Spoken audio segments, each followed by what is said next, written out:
Hey, welcome back to the channel and to episode 5 of our read-along book club of Steven Erikson's Gardens of the Moon.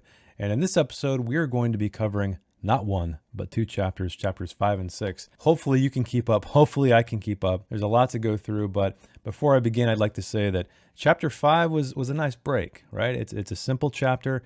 It's not very long, and I love shorter chapters. Not a lot happens, not a lot of characters. So it was a nice little bit of a break from what we're accustomed to with a lot of characters, a lot of plot lines. Well, I shouldn't say a lot of plot lines, but a lot of threads, right? That they're kind of more or less leading to the same point. And then in chapter 6, we get back to more of the familiar, more political designs, more complexity, more characters. Not really my thing, but that's okay. You know, I mean, I think I more or less knew what I was getting into. I knew this was going to be a complicated book in terms of all of the players involved and all of the plot lines and sort of the scope of the whole thing. But let us just say that I hope we have more breaks like that along the way. But without further ado, let us begin and talk about Book 2, Darujistan, and Chapter 5. But before we get there, we have a little bit of a passage. What windfall has brushed our senses? This rocking thunderhead that scraped the lake's placid waters and spun a single day's shadows, like the wheel that rolled us from dawn to dusk, while we tottered our tender ways. What windless crackles, dire warnings? There in the gentle swells, that tossed a bobbing cork our way, with its fine magenta scent wafting like a panoply of petals. That might be ashes in twilight's crimson smear. Rumor born, Fisher. I don't believe we know this person yet. I don't believe we do. But let us begin with chapter 5. And if this man sees you in his dreams, while you rock in the season's brooding night, neath the tree's stout branch, and your shadow is hooded above the knotted rope, so will the winds of this passing twitch your stiffened limbs into some semblance of running. Reborn, another Fisher. And maybe I missed something. I don't know. You tell me. But where are we? We get some more years. We get some more indicators of what time we're in. So 907th year in the third millennium. The season of Fandaray and the year of the five tusks. 2,000 years since the birth of Darujistan, the city. And we begin with, in his dream, the small round man found himself leaving the city of Darujistan through Tuwok's gate as he headed toward the setting sun. There were miseries in the world, and then there was misery. Alas, the very same dream propels these many-toed implements beneath these wobbly knees, he sighed. Ever the same dream. His feet carried him down the widening dirt street, Gadrobi shantytown, the shacks and huts on either side crouching in the gathering gloom. So this guy, he's a character. He's kind of this jolly character, which I don't really know what's going on at this point. We kind of learn, we meet him again in chapter 6, right? This croup fellow.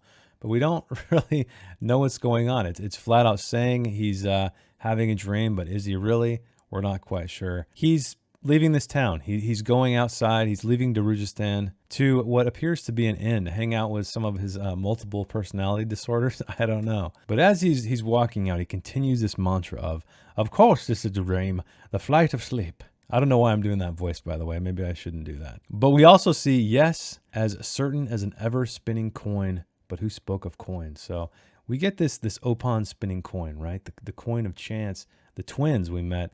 And this is echoed again throughout all of these chapters, multiple scenes, through multiple POVs. I'm not sure if it's too much or not yet, right? I know it's kind of hard to judge that because we're dealing with so many different characters. And so I think, you know, showing that through the perspective, multiple perspectives, it does make sense.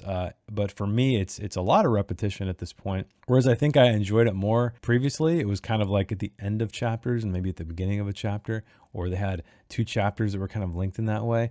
Now it's really starting to hit us a lot harder. But he moves on. Up ahead was a crossroads, a building squatted on a low rise just beyond. Candlelight bled from its shuttered windows. And I noticed that that used later on as well about candlelight bleeding from windows. So I'm not sure if that's just a common way that Erikson likes to describe light coming out of a window, but I noticed it twice, so I wasn't sure if there was any other meaning. I will probably point it out. I believe I did highlight it. But a broad, bare-limbed tree marked the crossroads. From one heavy branch, something long and wrapped in burlap swung creaking in the wind. So he goes into this inn. There's a bunch of guys hanging out. We don't know who they are. They look like homeless guys. Sitting around on a floor, right? I believe they're not even on tables, if I remember correctly. But one of this fellows nodded, "We will grant your audience, hapless one." He waved at a straw mat. Be seated and entertain our presence. And another interesting thing about Croup is he always refers to himself in third person. And this is when he's talking about who he is, right? And he's also declaring this is his dream. And this is down here below when he thinks he's always considered you mere aspects of himself, a half dozen hungers among many, as it were. But he also tries to attribute different meaning to these characters. But yes, yet another mention of the coin spins, Croup, still spins. But for all that Croup has seen, for all that he suspects to be, he is just Croup, a man who would challenge the gods in their own game. And then one of these figments, or whatever they are, these guys, perhaps we are your doubts. But Croup says something quite interesting when he's talking about the gods of these 6 beggars. So what are gods, after all, if not the perfect victims? Perfect victims of confidence, claims Croup, ever blinded by arrogance, ever convinced of infallibility. Is not a wonder that they have survived this long. But then one of the other beggars says, perhaps we are your gifts then, wasting away, as it were. But Croup is full of surprises. And then the spokesman looks up and he says, you return to Darujistan, and he says, I merely stepped out for a breath of night air. So much cleaner beyond the city's crumbling walls, don't you agree? A walk in his sleep this night, he said, hitching his thumbs to his belt. The coin falls. Ah, but Croup, gifts are not easily attained, nor are virtues, nor are doubts easily overcome, and hungers are ever the impetus to climbing. So I'm not really sure what any of this means. It appears we have this guy who we learn is this wizard. He's part of this group of friends, acquaintances. I'm not quite sure. And this seems to be a weird fever dream, I think. I don't know. You tell me. Malazan experts out there, what is going on? But he finishes here with, this wondrous fiery gem that is Darujistan is home to Croup. And that, he added as he began to walk, is as it should be. Now we are at a sing break. So we are from the wharf sprawled along the shore of the lake, upward along the stepped tiers of the Gadrobi and Daru districts, among the temple complexes and the higher estates, to the summit of Majesty Hill, where gathers the city council. The rooftops of Darujistan presented flat tops, arched gables, cone towers, belfries, and platforms crowded in such chaotic profusion as to leave all but the major streets forever hidden from the sun. Woo, that was a long sentence. I don't know if I've ever written a sentence that long. That was a long one. But anyway, he is just painting a picture of Darujistan. It's a very crowded city. I think there's, if I remember correctly, there's like clotheslines going throughout. There are like these cables that thieves use to traverse from rooftop to rooftop, or assassins, I guess. But we get a beautiful description of Darujistan, a very vivid description of again, it's very film-like. And I forgot to mention, I believe somebody on my Discord, we have a Discord, join the Discord, mentioned it where this used to be a script, but then someone last week on the video, thank you, I forget your name, let me know that this also was a script. I must have forgotten about that because I think I did mention that in the video. So this entire, I guess previously as well, but this chapter, honestly, and the next one too, the way they open up very much reminds me of a film, because it's, for whatever reason, these 2 chapters to me felt so much more omniscient than the other ones, even though I feel like a lot of the time he's omniscient, he's dipping into different POVs without kind of an official scene break. But he's a little bit more orderly, I feel like, in the last few chapters than these ones. But here we start to learn more interesting things about the city. So attending these works were the gray faces, silent men and women, moved like specters beneath the city's cobbled streets. So there's some interesting features to the city. But then we meet a thief. On this night, a figure wove around the hemp ropes and through the faint shadows. Overhead, a sickle moon sliced its way between thin clouds like a god's scimitar. The figure wore soot-stained cloth wrapped snugly about his torso and limbs. His face was similarly hidden, leaving only spaces enough for eyes, which scanned the nearby rooftops. And most notably, the tips of the thieves' moccasins had been soaked in pitch, and that appears to be allows him to stick to things better, walls that he's trying to climb. But we find that he is in the Darl estate, was a popular topic among the higher circles of Darujistan nobility. So this guy is sneaking in. There's a lovely lady in this place, and he's sneaking in to steal some stuff, presumably. But his gaze on the dozing house guard in the garden below, the mind of Crocus, young hand, picked its way carefully through a speculation of what was to come. Young Crocus, I believe he's like 17 or something, which we don't learn about till later, but he's thieving, but he better watch out, because We know there's some people after him. But his moccasins pitch grip the eaves with snug assurance as he heads down into this room. Crocus was fortunate in having his uncle who dabbled in alchemy and had need of such magically hardened tools when constructing his bizarre condensing and filtering mechanisms. Better yet, an absent-minded uncle prone to misplacing things. So we do meet his uncle briefly. He's the uncle who has a flying monkey.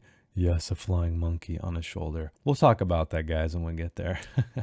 In the gray dimness, he saw a large four-poster bed, and a few feet to his left, its headboard against an outer wall. Mosquito netting descended around it, ending in piled heaps on the floor. And then Crocus turned sideways and edged into the room. He rose slowly and stretched, relieving his muscles on the tension that had held them for the past half hour. He swung his gaze to the makeup stand, then tiptoed toward it. Now we are in a new scene break, and we are in a new perspective, and it is on this roof crouched an assassin with blood on his hands. His name is Tatlo Krafar of during Denada's clan, drew breath and hissing gasps. So I love this, right?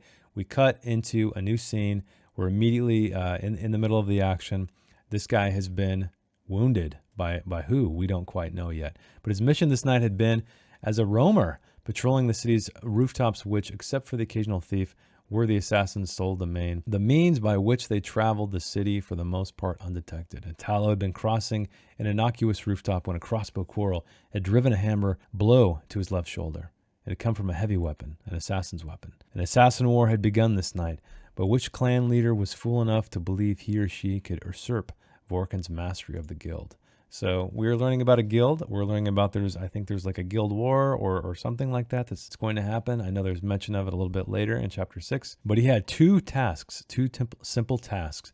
And once within the belfry shadows, he could command every nearby rooftop. And the stalker would come to him. Tatlo paused to check his own crossbow, which was strapped to his back, and his 3 quarrels sheathed on his left thigh. He glanced into the darkness around him. "Whoever you are, you bastard," he whispered, "I want you." He began to crawl across the temple roof. And now we are back in Crocus's POV. He is tiptoeing in this room, and he sees near this dressing table, he sees an item. It was a sky blue silk turban with gold braided tassels, no doubt intended for this upcoming fete. This I'll keep, he thinks.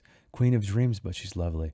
At 17 years of age, yeah, this is when we learn he's into the ladies. He's ripe for the ladies. Crocus had seen enough whores and dancers not to tremble agape at a woman's exposed virtues. Even still, his gaze lingered. Then, grimacing, he headed back to the balcony door. A moment later, he was outside.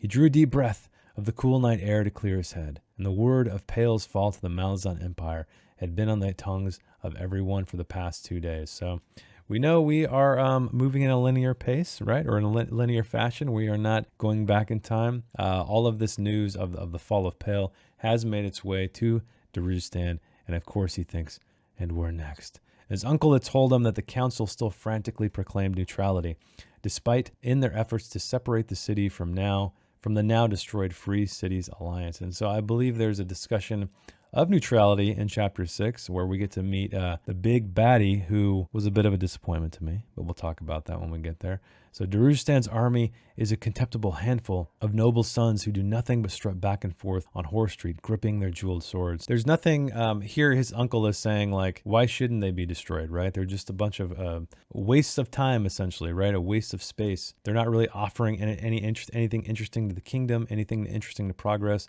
They're just a bunch of rich nobles. But then Tatlo Krafar opened his eyes. We are back in a new perspective. He had blacked out, leaning here against his marble pillar. But what had awoken him? Stiffening, the assassin pushed himself up on the dusty column and scanned the rooftops below. There! A figure moved across a flat top of a building less than 50 feet away. Now, you bastard, now. He raised his crossbow, anchoring one elbow against the pillar. He had already cocked his weapon, though he had no memory of having done so. At this distance, there was no chance of missing. In seconds, his stalker would be dead. Tatlo bared his teeth and took careful aim. And then Crocus was halfway across the rooftop, one hand tracing the silk finery of the turban snug over his heart, when a coin clattered loudly at his feet. A coin, ooh. I wonder where that came from, right? We're talking about the spinning coin. Yeah, you see where it's going, right? But what happens? So Tatlo, he fires at Crocus, and it misses because of this drop coin. Whirling, he caught a blurred glimpse of a cloaked figure standing before him, arms raised, and then what happens? Daggers are slid into Tatlo's chest, With a final baffled grunt, the assassin died. What's cool about this is we had this kind of back and forth cutting like a film, right? Which again, this is starting to feel even more film-like, cinematic. But we were going between this Tallow guy's POV and Crocus's POV, wondering how this was going to end up. And we even thought too that Crocus might be in for it. But what happens is Tallow dies from the hands of this assassin, or by the hands of this assassin. So what's interesting about that is when you name a character, I feel like that is, you're almost committing, right? In a way, you're saying like, this person will live on. We're not just calling them the man or the woman or the whatever, or the title of this person. Like I know there was sort of a throwaway POV chapter. I liked it, or scene. I liked it. To give us a good look at who Perrin was, right, from a different perspective. But he was never named. He was called the Agent, if I remember correctly. Here, we name somebody, so we think they're important, but what happens is they die. And so that, to me, I enjoy that, because you never know who is going to die, even if Erikson names this person. So that's very similar to what our slow writing buddy George R. Martin does quite often. He kills people at will. It doesn't feel like it's necessarily serving the story in a traditional sense. It is definitely serving the story in a compelling sense, right? And so it makes you wonder, like, who's going to die? Nobody is safe. Here, this is the first time I've seen Erikson do this, so hopefully it continues, because I enjoy that kind of writing. But now, after Tallow is dead, we see that Crocus, he hears something. He spins around. He looks up to see a silhouette framed between the pillars, glittering long-bladed knives in its hands. The figures seem to be studying him. And he bails. He runs. And now we are in the killer's POV. So in Wreath and Magic, the killer's descent to the rooftop below was slow, controlled. The landing came from a light brush on the tiles. So he's floating, slow motion. A second figure appeared, its cloak spread like a black wing from above the darkness to join the first, and a third, also descending in silence. So we have 3 killers here. Who are they? Well, we learn a little bit more about them. We learn that they aren't normal assassins. They are a little magical, which is obviously described here when one of them floats down to the rooftop. But 10 minutes later, Crocus leaned against the sloped roof of a merchant's house to regain his breath. So he's running from them. He's down there. I think he runs into an old lady. But before that, he whirls to see the killer darting toward him. And this is where we learn about the clotheslines. So while most of the clotheslines spanning the city streets were just thin, unreliable hemp, among them were wrapped wires. Placed by thieves generations past, they were securely bolted to the walls. By day, which they called the Monkey Road, as the thieves called it, looked no different from any other line, festooned with undergarments and sheets. With the sun setting, however, came its true purpose. And with hands burned, raw, Crocus made his way along the wire toward the far wall, and then he falls all the way down to the street. His fall is cushioned to a degree by these wires before he falls all the way down to the cobblestones. But then he sees descending in seeming slow motion immediately overhead the thief's eyes wide. Sorcery! So he sees this killer floating down again. Does not have to take the same fall that Crocus did. And yeah, this is when he's running. He's trying to get the hell out of here. He sees this woman smoking a pipe. He bursts in through a door. There's kids making sound. And then he sees an old man sitting behind a massive desk, looked up briefly from his work, then resumed his frantic scrawl on a sheet of crinkled parchment. Evening, Crocus, he said distractedly. And you too, Uncle. And this is Uncle Mammoth. This is the guy with the winged monkey on his shoulder. You know what's funny about fantasy and really just sci-fi in general is it really bothers me when people just take 2 things of an animal and throw them together. I know that's a dragon, right? It's kind of a dragon, a lizard, and a bird. But what's cool about dragons is they're not just a lizard with wings, right? They're a little bit different in a form factor. Whereas to me, I just picture this little Indiana Jones monkey sitting on this guy's shoulder with wings. So I guess the one saving grace is he has a half-mad gaze, followed the young thief, dart across the room. Crazy monkey? I guess. But Crocus keeps going. He keeps running, and he sees a lone gnarled tree rising from the garden outside. And an instant later, someone crashed down into the garden below. And Crocus ran to the far end of the passage, where the ladder led to a hatch in the ceiling. And soon he was on the roof. Crocus jogged to the corner where an old building squatted with yellow light bleeding through dirty windows. There it is, bleeding, right? So here we go with the repetition. I hope that was intentional. Bearing the faded image of a bird on its dead back, feet jutting upward, the thief bounded up to the steps and pushed the door open. And he is here. There's a woman named Salty hurrying by, carrying on one hand a tray loaded with pewter tankards. And she looks over at him, grinning. Rough night, Crocus. He stared at her and then said, No, nothing special. And he raised his mug to his lips and drank deep. One thing that was a cool roof chase, right? That was pretty fun. I guess one thing I don't like about it is it feels like it was no big deal, but I didn't get the cool factor, right? I think I got sort of the, even though clearly Crocus is a skilled guy, I got kind of just an amateurish nature about him, right? He's falling off the roof, he's stumbling, he's dropping a coin, he's not the most proficient thief. It would have been interesting to have his demeanor be a little bit at the end of the scene, kind of like you're mirroring something. So he was sort of felt like he was in danger, or felt like things were more or less, he's going on this mission, he's going to steal some stuff, and then he comes back and is more or less the same. I think the only indication here is he raised the monk to his lips and drank deep. So maybe if he was trying to hide his face or something, or if that would have been more clearly described there, I would have liked that. It just goes kind of an abrupt stop, and I know what he was trying to do here. This is very typical where in films you'll see somebody like Indiana Jones. Let's take that for an example. He goes through this crazy, crazy stuff, and then he ends up in a very mundane, calm spot, and then responds in a calm, cool, collected way, like nothing has really happened. Just something about the way the scene ended. I don't know. I didn't really buy it. I love the scene, by the way. I thought it was great with all the switching back and forth with the POV, but I would have liked something different, either to emphasize Crocus's character a bit more in this last sentence. But now we are back in the killer's POV. So across the street from the ramshackle Phoenix Inn, a hunter stood at the roof's edge and studied the door through which the thief had just passed. And we have a conversation when the other agreed. You felt the parting too then. An ascendant meddled, too cautious to show itself fully, however. Unfortunate. It's been years since I last killed an ascendant. We'll leave no witnesses to this secret war with the guild. No. The wagging tongue of a witness might be useful to our efforts. Who protected him, do you think? I don't know. I guess we're here to find out, right? We are introduced to more assassins, more killers. Magical, it seems to be in nature, more or less. But who are they? We don't quite know. Which brings us to chapter 6. There is a cabal breathing, deeper than the bellows, drawing up the emerald fires beneath rain-glistened cobbles, while you may hear the groaning from the caverns below. The whispers of sorcery is less than a dying sigh of a thief stumbling unwilling into Darujastan's secret web. Cabal, fragment, puddle. Still don't know who that is either. So we begin chapter 6 with a talking bird. Yes, we have flying monkeys, we have talking birds. And this bird is named Crone, and it's one of the crones it's one of the birds from Moonspawn. So the splayed tip of her right wing brushed the scarred black rock as Crone climbed the whistling updrafts of Moonspawn. This night, Crone flew for her lord. And so we remember after the Battle of Pale, this Moonspawn bolted, right? It had like a little bit of a smoke trail, right? It was wounded, and so it's sputtering along the sky, where northward to Lake Azure. And Crone is on a mission to meet a particular man to deliver some news that her master is coming. And we are, just like the previous chapters, kind of dipping into Darujistan, a different part, and in the shadow of the Barbican's single massive lintel stone stood two men, one a shoulder against the pitted rock, wore a ringed hauberk and a boiled leather cap bearing city watch insignia. As with every other time Councilman Turban Orr came to the gate at his dead hour of night, the nobleman had scarcely deemed the guard worthy of notice, nor had he ever given any indication, that he recognized the guard as being the same man each time. Turban Orr seemed a man short on patience, forever pacing and fretting, pausing every now and then to adjust his jeweled burgundy cloak. And Despot's Barbican provided the man with every reason he needed to be what he was, a circle breaker, a spy. So we know this man is a spy.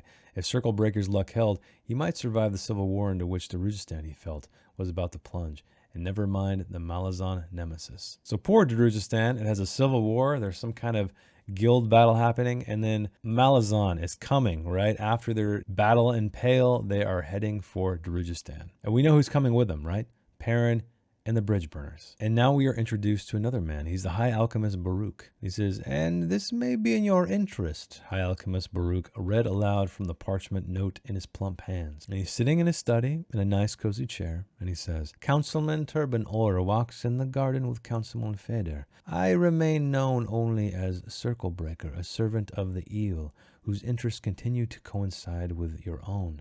But once again, Baruch felt temptation. With his talents, it would be a small thing to discover the writer's identity, though not the eel's, of course. That was an identity sought by many. all to no avail. But, as always, something held him back. So he's reading this letter. He thinks he can know the identity of this gentleman, but he says, very well, circuit breaker, I'll continue to honor you, though clearly you know more of me than I of you. And fortunate it is indeed that your master's interests coincide with my own. Still, he frowns, thinking about Eel, about the man, or woman's, undisclosed interests. But the question on his mind is, was this eel using him as well? And who shows up? Well, we see something crouched on the ledge, visible through the shutters only as a bulky black shape. It's Crone. And behind the glass waited a great raven, its head snapped to view, Baruch with one eye, then the other. It pushed boldly against the thin glass with its massive, ridged chest. The pane bulged, then shattered. And then she says, don't waste your breath. No need, wizard. A single hop brought the enormous bird onto the floor. I bring words you will value. Have you anything to eat? And this great raven tells Baruch her name, named Crone. And she is saying that the Lord of Moonspawn is coming. And that your answer wrote in the very breath of your words, Lord, peace. My lord wishes to speak with you. He wishes to come here this very night, within the hour. I am Crone, eldest of the moon's greatest ravens, whose eyes have looked upon 100,000 years of human folly. And Baruch throws a jab about how they feasted on the bodies at Pale. But the great raven counters with, yet we were not the first to feast on flesh and blood, Lord, lest you forget. And he agrees to speak with this lord. But then a servant shows up. Roald, he steps inside. Someone is at the gate wishing to speak with you, the white-haired servant said, setting down a plate heaped with roast pork, and the bird ruffled her feathers. Your guest is mundane, a restless personage whose thoughts are thick with greed and treachery. A demon crouches on a shoulder named Ambition. And who is this person who has a demon on a shoulder named Ambition? Well, it is Councilman Turban Orr. And Baruch turns Crone into a dog, and she's like on the ground, and there's like this inside joke between them because Turban Orr, he tries to pet her, but, not realizing she is a great raven and not a dog sleeping on the floor. But before we get there, we meet somebody else, Ralak Nam. So behind the curtain window, he's watching two figures moving. It was his fifth night in a row that he'd occupied his hidden vantage point. The Lady Sintal's lovers numbered as many, but he had identified two in particularly worthy of attention. Both were city councilmen. The glass door opened and a figure walked out onto the balcony. It's Councilman Lim. And Ralak carefully inserted a quarrel. He's getting ready to take this person down. We hear a bit of a conversation while he's readying his weapon. So, why the alchemist? Lady Simtal was asking. Evidently resuming a conversation begun inside. A fat old man smelling of sulfur and brimstone, hardly suggestive of political power, not even a council member, is he? And Lim shrugs. We have naught but suspicions, lady. But it is the wise wolf that follows every spoor, no matter how slight. And we have sources, he continued cautiously, among the majory. They inform us of one certain fact heavy with implications. A good many of the wizards in the city fear the alchemist, and they name him by a title. That alone suggests a secret cabal of some sort, a gathering of sorcerers, lady, is a fell thing. And then politics, Ralak snarled silently, and power. Yes, I agree with you, Ralak. I'm kind of tired of all of this politicking, to be honest with you. I want some more sweet rooftop chase sequences or something like that. Some back alley brawls. I don't know, something a little bit more interesting. But alas, this book is very heavy with politics. But we find out that this kill is personal, right? He would kill this knight, not a contract. The guild had no part in this. The vendetta was personal. She was gathering power around her, insulating herself, and Ralak thought he understood why. The ghost of betrayal would not leave her alone. In patience, he reminded himself as he took aim. For the last 2 years, the life of Lady Simtal had been one of indolence. The riches she had stolen had served to whet her every greed, and the prestige as sole owner of the estate had done much to grease the hinges of her bedroom door. But before he fires the crossbow, we are back with Turban Orr and Baruch. So, a fine-looking hound, Councilman Turban Orr said as he rolled his cloak. In the room, Baruch was the only one capable of discerning the aura of illusion surrounding the black hunting dog lying curled on the rug before the fireplace. And this is when Orr reaches down to pet Crone's head, and Baruch looked away to keep himself from laughing. A council votes in 2 days, Orr said.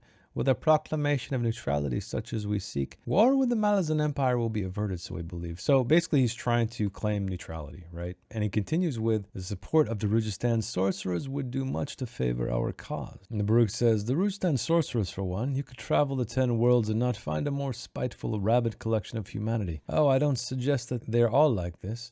There are those whose only interest indeed, obsession, lies in the pursuit of their craft. Their noses have been buried in books so long they could not even tell you what century this is. The others find it bickering their only true pleasure in life. But then Orr smiles and he says, there is one thing they all acknowledge. Oh, what is that, councilman? Power. We're all aware of your eminence among the city's mages, Baruch. Your word alone would bring others. But what purpose would it serve? Surely, Lord, he purred, you have no wish to share the same fate as the Wizards of Pale? We know what happened to the Wizards of Pale. Assassinated by an Empire claw, Moonspawn was entirely on its own against the Empire. And Crone, she continues to interject here. Lean not too heavily on this one, Crone said smugly. You are both wrong. And we learn of the fate of the wizards in the very next scene. Well, maybe not the next scene, but coming up very shortly when we meet the Lord of Moonspawn. But he's had enough of this conversation. He sees them out. Actually, Rold sees him out. And then we have Crone stretched out on the rug. On this night of all nights, she said in mocking dismay, to tempt myriad fates with such words. The great raven cocked her head. Faintly, as from a great distance, she thought she could hear the spinning of a coin. There was a tremble of power coming from somewhere within the city, and Crone shivered. We know who this is. But now we are back to Rallick nom nom nom nom nom. He waits. No more indolence for the lady Simtal. The end of such luxuries came this night. The two figures moved away from the railing and faced the glass door. Rallick's finger tightened on the trigger. And then he squeezes the trigger. The glass door shattered as the figure fell through it. Lady Simtal screamed in horror. So he killed Mr. Lim, unfortunately. A very powerful, well-respected member of the city council had just been assassinated on her balcony. Lim's wife, now widow, would certainly have something to say about this. The first phase, Rallick told himself as he strode through Osric's gate and descended the wide ramp leading down into the Daru district. Just the first phase. An opening gambit, a hint to Lady Simtal that hunt has begun. With the eminent mistress herself as the quarry, it won't be easy. The woman's no slouch in the intrigue game. He's heading to the Phoenix Inn. This is where Crocus is, right? So it's kind of cool. Everybody in Croup he shows up to, so everybody's has their own little story, and they're all converging to this point in this inn. But as he's traversing this alley, he sees a man. A man in front of him sighed. Your vendetta probably saved your life tonight, he said, his tone bitter. Rallick leaned against the wall and crossed his arms. Oh? Clan leader Ocelot. It's up close, his narrow, pitted face twisted into his habitual scowl. The night's been in shambles, Nom. You've heard nothing? A war has begun on the rooftops. Someone is killing us. We've lost 5 roamers in less than an hour, meaning there's more than one killer out there. This goes back to what I was saying earlier, is we're getting, honestly, every single angle. And so it's repetitive, but I mean, I understand these characters have to process it. They have to mention it, because otherwise, if they didn't tell each other, we'd think something was up. But there's something lacking a little bit for me when you know everything. Now, we don't know who these killers are, so that's still a mystery, but we know what's happening, right? We have already witnessed this. So this isn't some kind of revelation. This is just kind of repeating information we already know from a different POV. So I kind of feel like if Erikson removed this stuff or minimized it or reconstructed the scenes a little bit better to not have this kind of repetition, he'd probably shave at least a quarter out of this book. Because again, we find out, we already know Tallow died, but we hear this. So Ocelot continued, we lost that bull of a man, Tallow Crafar, and a clan leader. And Rallick wonders, could this be a challenge to her guild mastery? Perhaps an inside thing, a rival faction, or politics. Whoever is killing our people is from the outside the guild, outside the city. To Rallick, the answer seemed obviously suddenly, and he shrugged. An Empire claw, then. Then Ocelot says, we're setting a trap, Ocelot said, moving to block Rallick's way. He jerked his scarred chin at the Phoenix Inn. Make yourself visible, and leave no doubt as to what you do for a living. So finally, without replying, Rallick left the alley, climbed the steps, and entered the Phoenix Inn. And we are back to Crone and Baruch. There is a shaping in the night, Crone said. After Turban Orr had left, the air around her shimmered as she assumed her true shape. So she gets up on the window. My master comes. I've other tasks before me. Baruch says, permit me, he said, gesturing. The window swung clear. Crone flapped up onto the sill. She swiveled her head around and cocked an eye at Baruch. I see 12 ships riding a deep harbor, she said. 11 stand tall in flames. And the 12th, on the wind a hailstorm sparks fill the night sky. I see them spinning, spinning like a coin. About the last vessel, Grandpa's still spinning, and then she was gone. And immediately after she leaves, suddenly the walls around him groan, and Baruch gasps. An enormous weight seemed to press down on him. The blood pounded in his head, lancing him with pain. He gripped the edge of the map to steady himself, and then we hear a soft voice speaking behind him. Greetings, high alchemist. I am the Lord of Moon's spawn. So disappointment right here, because let me explain. Don't hate me yet. Don't turn off the video yet. I wanted this dude to be a badass. Maybe he's a badass in the story in the power sense, but I love it when a villain is mysterious, right? We don't see them right away. We're what, 30% into this book, and we're already seeing this guy like in the flesh. And not only that, but he announces himself, I am Lord of Moonspawn. Like, come on, man, come on. And one of my disappointments about this book is that there's so many things that aren't kept secret, right? I want some damn mystery here. I don't want just every little perspective and POV and everything shown to me, right? I feel like, yes, I don't know how all the pieces fit together, but I feel like I know the motivations of everybody. There's not really anybody who's mysterious. I know who Sari is. I know who's possessing her. I know who this guy is, right? He seemed like this cool, ominous figure on this floating castle, and now he's just saying, hey, it's me, Lord Moonspawn. So, whatever, it is what it is, but I just think that there's so much power to keeping these kinds of figures hidden, right? They almost seem more powerful when they're not in your face, but here we are in our faces. And he's also Tiste Andi because he's got these crazy eyes that he recognizes. And we get a little cheesier in the dialogue. My name, as best as it can be pronounced by humans, is Anamander Rake. It's funny because I think, for the most part, this novel is written really well. There's a lot of great dialogue for the most part. But then we see stuff like this, right? It's really squandered on someone who could be really cool. And what's interesting about this guy is he's basically a dark elf, right? I mentioned this earlier on, I think when we met Topper, and I said, wait a minute, this is like a Dungeons & Dragons dark elf. Jet black skin, white hair, sort of, upturned eyes, elvish eyes. I don't think they have pointed ears. Maybe I missed that somewhere, but for all intents and purposes, this guy is definitely a dark elf from Dungeons & Dragons, right? Forgotten Realms, whatever you want to call it. So it's kind of weird to me. It's kind of a strange thing. And I know this book's old, but D&D is far, far older than this book. And I don't know, maybe we just don't see this guy, right? Maybe we see his eyes and that's it. It's his face is shrouded in this hood, or it's hidden in this hood. And, just give me some mystery, Erickson, give me some mystery. But anyway, they continue on talking. He notices the eyes, which is kind of cool. One moment it's a deep hue of amber, cat-like and unnerving. The next is gray and banded like a snake's, a fell rainbow of colors to match any mood. See, the writing is good. Why do we have dialogue like this in here? I don't know. In the Alchemist's library lay copies of the surviving tomes of Gothus's Folly, Jaghut writings from millennia past. So one of these passages, or a few of them, I do recognize that name. And we do find out as well that Baruch called Gothus himself a Jaghut wizard who had descended the deepest warrens of elder magic, had praised the gods of the time that the Tiste Andi were so few in number, and if anything, the mysterious black-skinned race had dwindled since then. But Anamander's rake was, here we go, jet black, befitting Gauss's descriptions, and his mane flowed silver. He stood close to 7 feet tall. His features were sharp, as if cut from onyx, very elvish. A slight upward tilt of the eyes, very elvish. Large vertical pupilled eyes. So that's a little bit different. I guess that's more cat-like, but pretty much it's a dark elf, guys. It's a dark elf. This is when they start talking about the Battle of Pale, and she threw everything she had at me, Rake said suddenly. The Tiste Andi's eyes shone green as glacial ice. So it's kind of cool that his emotional state, or the color of his eyes, is dictated by his emotional state. I guess that would be a terrible tell in the real world. Startled, but maybe he doesn't need to worry about it because he's got this big ass sword. He can just cut you down, and he's all powerful and stuff. Startled by the outburst, Baruch frowns.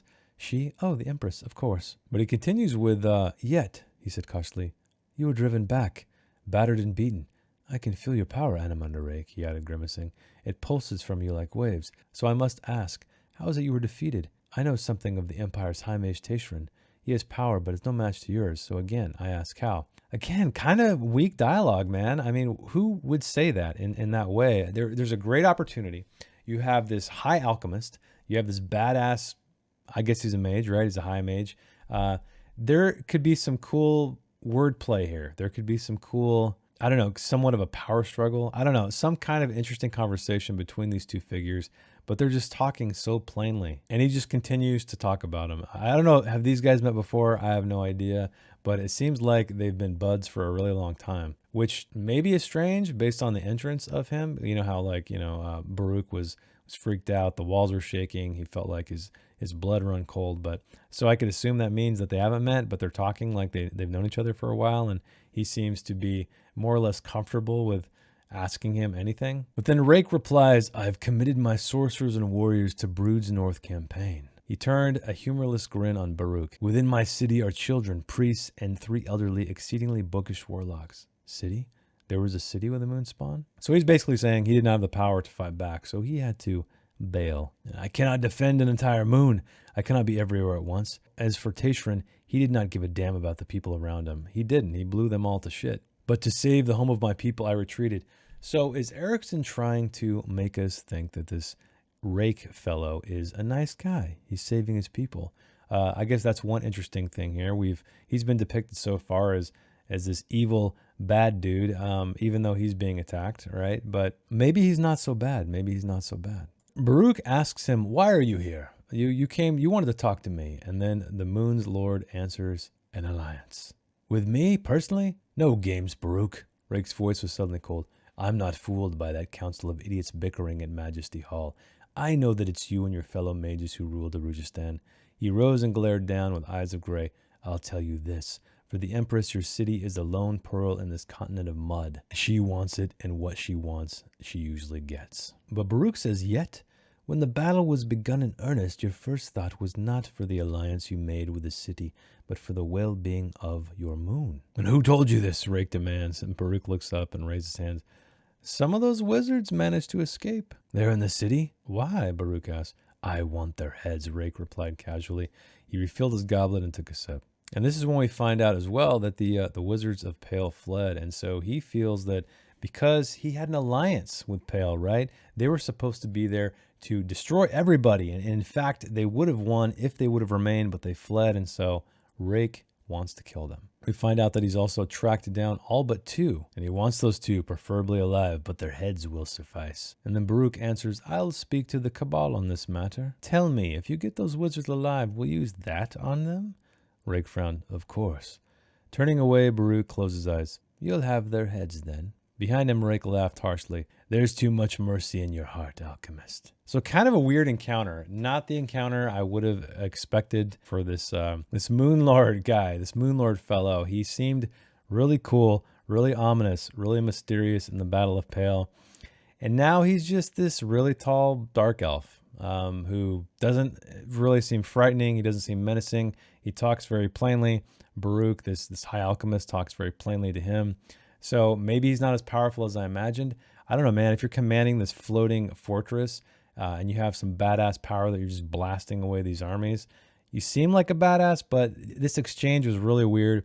I think it was a really strange way to introduce this character. And now we are back at the Phoenix Inn. All of the players have assembled. Our buddy Krupp is there too. They're talking about saving Ralik's life. And we have this motley collection of characters who we all know. At least most of them. There's some new ones here though. And Crocus starts talking about how he saw the assassins after him. And then finally, Ralik, he shows up from the first floor. And they're all playing cards and they say, "Is this the same game as last night?" "Of course," Krupp replied. I don't remember the voice I did for that guy. "Speaks endlessly of murder above our heads. A veritable downpour of blood. Have you ever heard such nonsense, Ralik, Krupp's friend?" This guy talks so weird. I like him. He's my new favorite character. I love Terralock. I think he's a zany, now he's a puppet, but I don't know. Maybe I just like these crazy characters. And Krupp wins the card game, and then Crocus is looking at everybody. He's focusing. His gaze is focused on Cole. Cole, Krupp, Murillo, and Ralik. What a strange group. A drunkard and obese mage of dubious abilities. That's when we finally find out what he is. A dandified fop and a killer. Still, they were his best friends. His parents had succumbed to the winged plague when he'd been 4 years old. The winged plague, is that when they all turned into flying monkeys? Sorry. Since then, his uncle, Mamet, had raised him. The old scholar had done the best he could, but it hadn't been enough. Crocus found the street shadows and moonless nights on rooftops far more exciting than his uncle's moldy books. And Salty she is serving everybody, but Croup, he gets upset. He wants his food sooner. And so she grabs some bread, hits him over the head with it, and Croup pulled the husk from his head. He was about to toss it down on the floor, then changed his mind. He licked his lips. Croup was magnanimous this morning, he says, breaking into a wide smile and setting his bread down on his plate. He leaned forward and laced together his pudgy fingers. Croup wishes to begin his meal with some grapes, please. I imagine I changed all these voices throughout the entire time, but that leaves us with chapter 7 for next week, because I think it's a long one. So we did chapter 5, chapter 6. What did I think? What did you think? Well, what I thought was I really like chapter 5. I love this Croup fellow. I love the assassin's chase. What I didn't like, I did not like the politicking. Again, so much politicking. I feel like it's getting a little repetitious at this point. I know it has to happen. It's a book of epic scale. There's a lot of people involved, a lot of nations involved. I really did not like Rake. I did not like how he was introduced to us in the flesh. I did not like the dialogue in that scene. To me, it feels like such a waste to have a character that seemed to be really cool, mysterious, dangerous, creepy even, to be portrayed that way, right? Especially after that entrance, right? He's got this freaking messenger crone giant raven, and he's 7 feet tall, and he wears this big black cloak, and he's got this sword. I mean, come on, man, come on. What a disappointment. But I'm not stopping here. I'm going to continue on. I know you guys are probably frustrated hearing me complain about the story, but I have to talk about it. I have to talk about not only the good stuff, but the stuff that's a little frustrating to me. Let me know about your thoughts. What did you think about 5 and 6? Was it a nice break? Did it feel like more of the same? Is this book too tedious for you? Let me know. But for next week, I shall see you with chapter 7.